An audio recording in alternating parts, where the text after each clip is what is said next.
ओम गम गणपतये नमः। जय हो संकटा माता की। एक बुढ़िया थी। उस बुढ़िया का एक बेटा था जिसका नाम था रामनाथ। रामनाथ धन कमाने के लिए परदेश चला गया। बुढ़िया अपने पुत्र के विदेश जाने के बाद बहुत चिंतित और दुखी रहने लगी, क्योंकि बहू उसे प्रायः नित्य खरी खोटी सुनाया करती थी। इसीलिए बुढ़िया प्रतिदिन चिंतित और उदास रहती और घर के बाहर स्थित कुएं पर बैठकर रोया करती थी। बुढ़िया का यह क्रम रोज चलता रहा।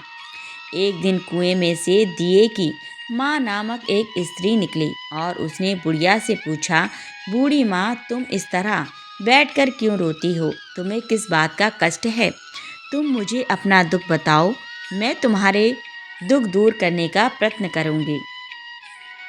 बुढ़िया ने उस स्त्री का प्रश्न सुनकर कोई भी जवाब नहीं दिया और रोती ही रही। दिए की माँ बार बार एक प्रश्न दोहराई जा रही थी। वह बुढ़िया इस बात से झुंझुला उठी। उस बुढ़िया ने दिए की माँ से कहा, तुम मुझे बार बार ऐसा क्यों पूछ रही हो? क्या सचमुच ही तुम मेरा दुख जानकर उसे दूर कर दोगी?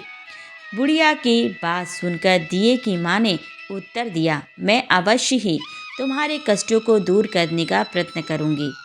बुढ़िया ने दिए की माँ का ऐसा आश्वासन पाकर कहा, मेरा बेटा कमाने के लिए परदेश चला गया है।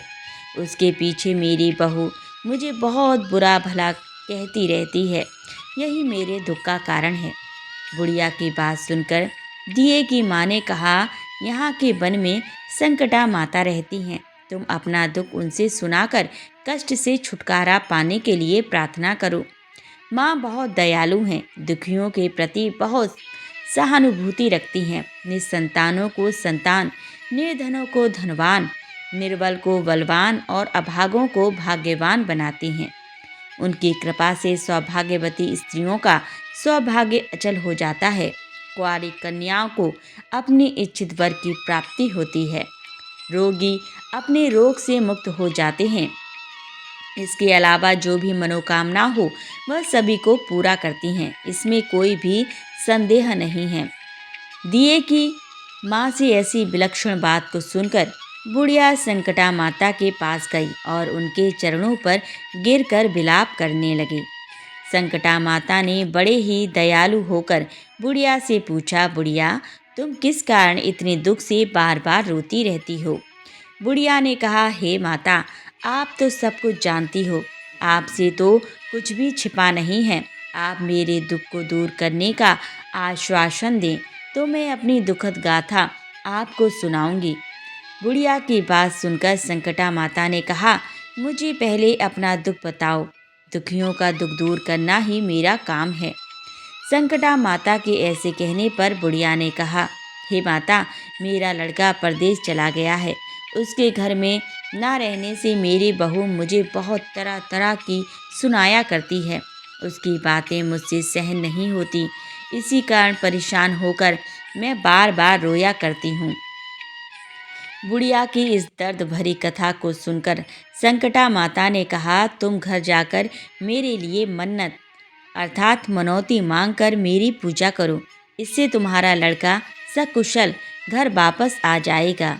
मेरी पूजा के दिन सुहागन स्त्रियों को आमंत्रित कर उन्हें भोजन कराना। ऐसा करने से तुम्हारा लड़का अवश्य ही तुम्हारे पास आ जाएगा। संकटा माता के कहे अनुसार उस बुढ़िया ने मनौती मांगकर पूजा की और सुहागन स्त्रियों को भोजन के लिए आमंत्रित किया। परंतु विचित्र बात यह हुई, जब बुढ़िया ने स्त्रियों के लिए लड्डू बनाने शुरू किए तो उससे 7 की जगह 8 लड्डू बन गए। इस बात से बुढ़िया बहुत ही असमंजस में पड़ गई।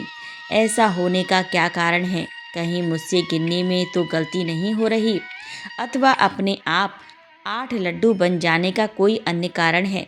उसी समय संकटा माता एक वृद्ध स्त्री के रूप में बुढ़िया के सामने प्रकट हुई और बुढ़िया से पूछा, क्यों बुढ़िया, आज तुम्हारे यहाँ कोई उत्सव है क्या?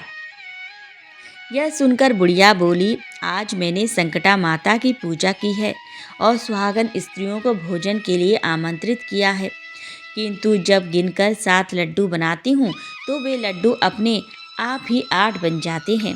मैं इसी बात से चिंता में पड़ गई हूँ।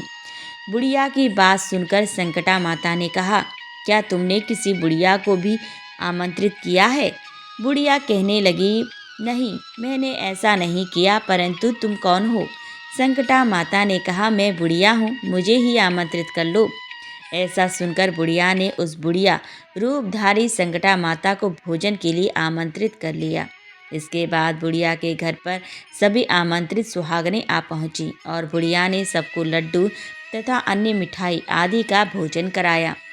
इससे संकटा माता उस बुढ़िया पर बहुत प्रसन्न हुई और माता की कृपा से उस बुढ़िया के बेटे के मन में अपनी माता और पत्नी से मिलने की इच्छा उत्पन्न हुई और वह अपने घर के लिए चल दिए।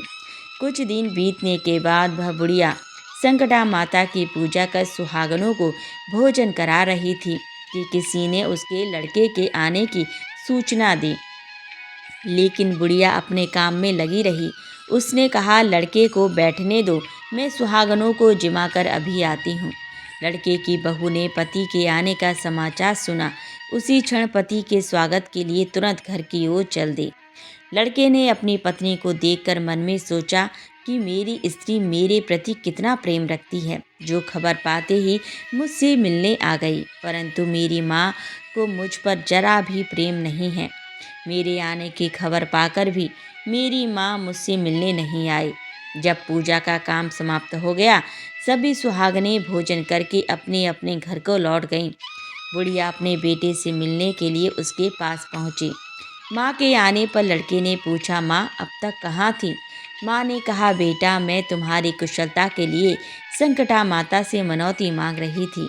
उसी को पूरा करने के लिए सुहागनें जिमा रही थी। संकटा माता की कृपा से उसका मन अपनी पत्नी से हट गया।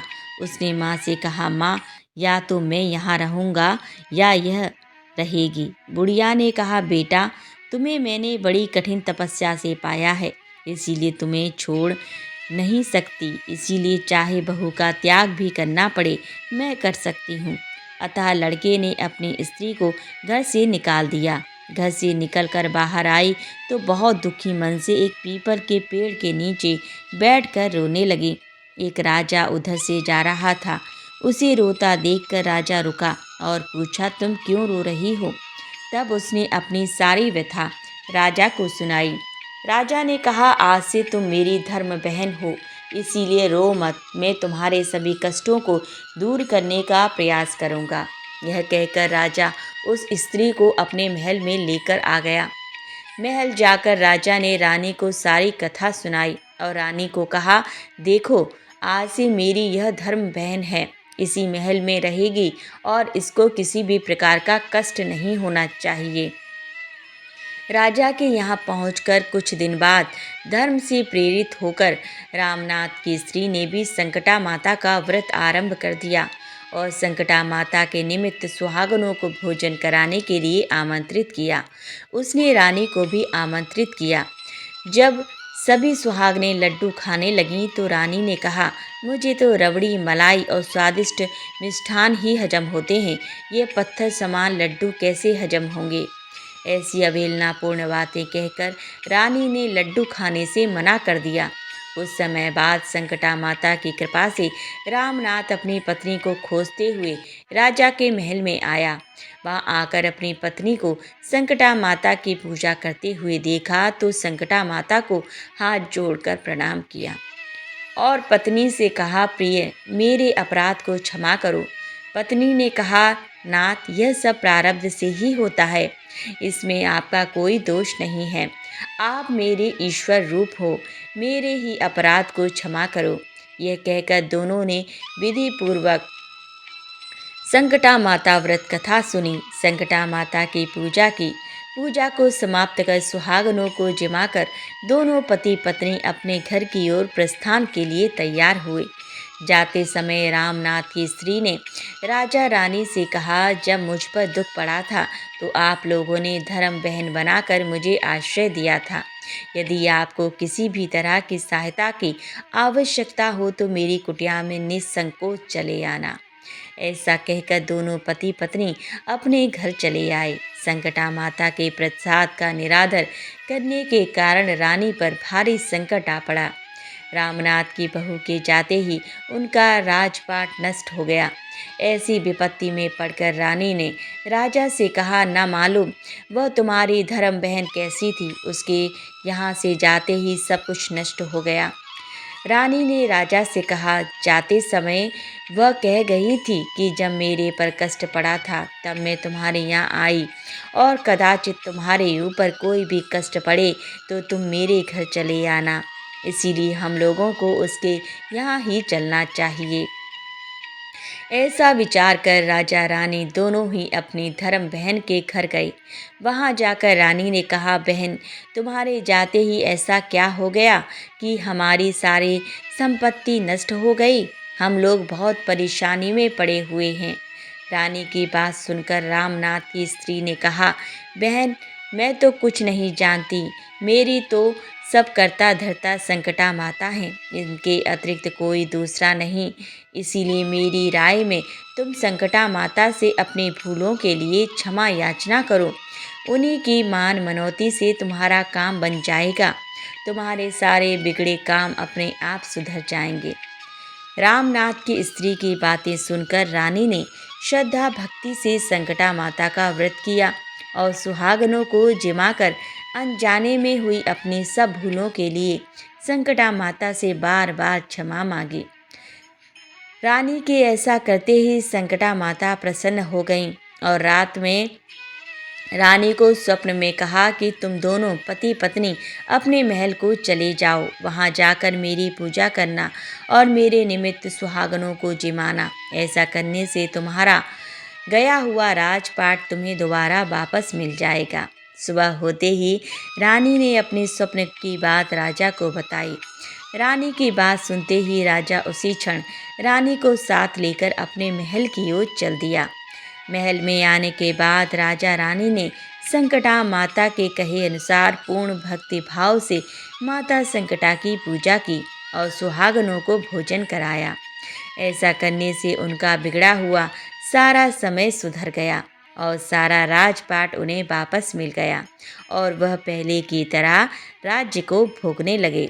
बोलो संकटा मैया की जय। इस प्रकार संकटा रानी व्रत कथा, संकटा माता व्रत कथा संपन्न हुई। तो बोलिए संकटा माता की जय। हर हर महादेव।